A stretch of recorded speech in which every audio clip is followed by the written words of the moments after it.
SR4 super recycler won't start. It has spark.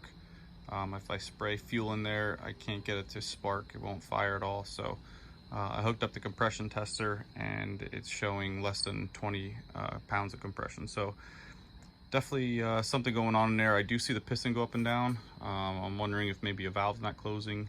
So I think what I'm going to do is pull the head off and see if there's something obvious. If not, I might just scrap the motor, try to find another Briggs to put on here and switch it out.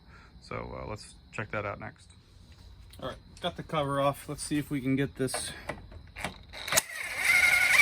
head off here.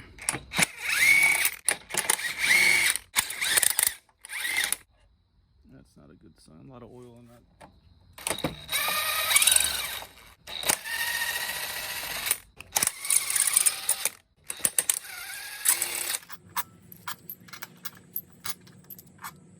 Oil on that one too.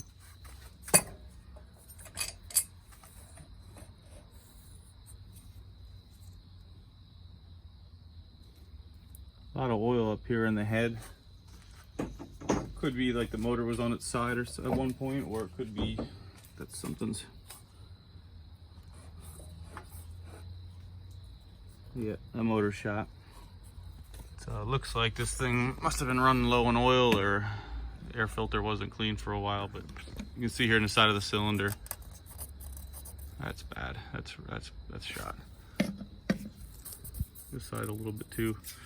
So I'm gonna see if I have a another engine laying around. I just got a John Deere and that's in decent shape. 6.5 horsepower, slightly smaller than this, but not bad. If I can, I'll check the output shafts and see if they're the same. If that one fires up, I think I'm just gonna swap them out for this newer model here. Make sure you like, subscribe, and follow me for more.